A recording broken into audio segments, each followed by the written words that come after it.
MDH biryani મસાલા, પારંપરિક બિરયાનીનો અસલી સ્વાદ. असली मसाले साच साच MDH. નમસ્કાર, આપ જોઈ રહ્યા છો TV9. અત્યાર સુધીના તમામ ખાસ સમાચારો સાથે હું છું ઝરણા સોની. એ તારીખ કદાચ ક્યારેય નહીં ભૂલી શકે ગુજરાત કે પછી દેશ. 12મી જૂનની એ તારીખ કે જે એક કાળો કલંક લઈને આવી. એક એવી દુર્ઘટના કે જે સાંભળ્યા પછી કદાચ પહેલી વારમાં કાન પર વિશ્વાસ પણ ન થાય. આ દુર્ઘટનાનું સાક્ષી બન્યું ગુજરાત અને તેમાં પણ કંભાગી અમદાવાદ. આ દુર્ઘટનાના પડઘા અત્યાર સુધી યથાવત છે. હજી ઘટનાને 3 દિવસ વીત્યા બાદ DNA ટેસ્ટ કરી અને મૃતદેહોને સોંપવાની કામગીરી શરૂ કરવામાં આવી છે. ત્યારે આખું ગુજરાત છે આઘાતમાં. સૌથી પહેલા વાત કરીએ આઘાતમાં ગુજરાતની.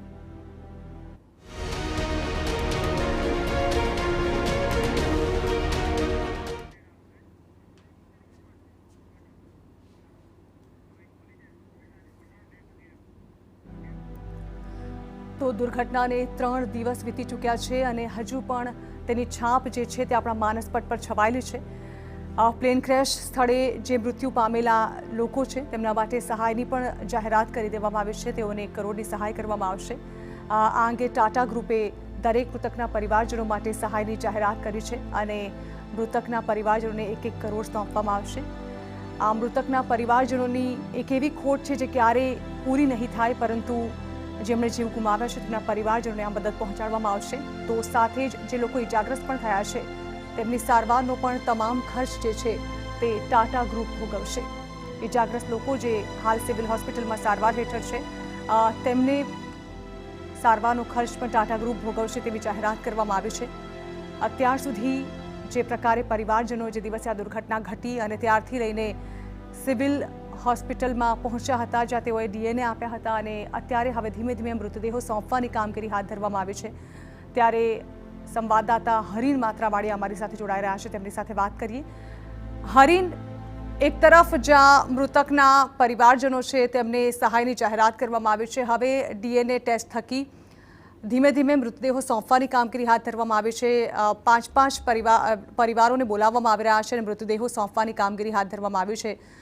માતમનો સ્વાભાવિક છે માહોલ છે. જાણવા માંગીશું આજના દિવસની શું અપડેટ સામે આવી, શું ગતિવિધિઓ ચાલી રહી છે આ દુર્ઘટનાને પગલે આજે?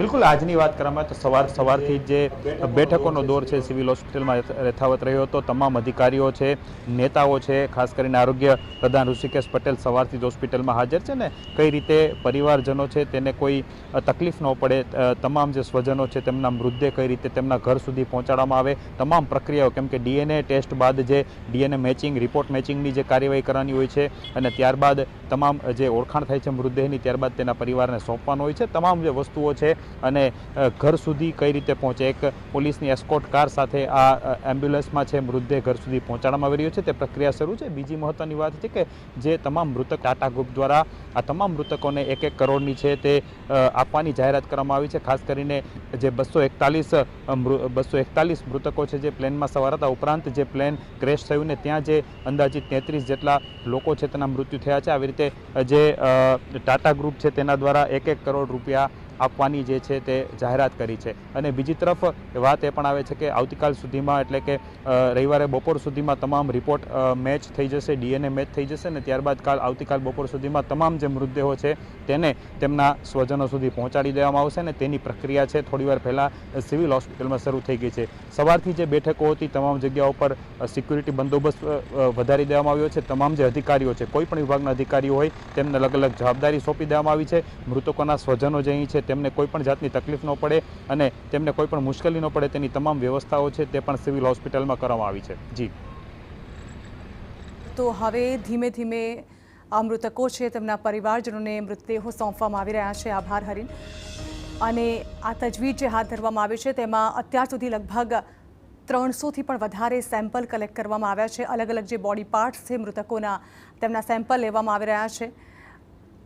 તો સાથે જ જે લોકો લંડન સ્થિત છે ને નથી પાછા આવી શકતા તેમના પણ જે DNA છે તે સેમ્પલ થકી મંગાવવામાં આવી રહ્યા છે. તો અમદાવાદ પ્લેન ક્રેશ દુર્ઘટનામાં તપાસનો ધમધમાટ જોરોશોરોથી ચાલી રહ્યો છે. ત્યારે આ અંગે યુકેના ડેલિગેશને પણ દુર્ઘટના સ્થળ પર તપાસ હાથ ધરી હતી. MDH કિચન કિંગ મસાલા રસોડામાં હોય તો આપણે કંઈ પણ બનાવી શકીએ છીએ. રીંગણાનો ઓળો, બટેટા ફુલાવર, ભીંડી મસાલા અને બીજું ઘણું બધું. MDH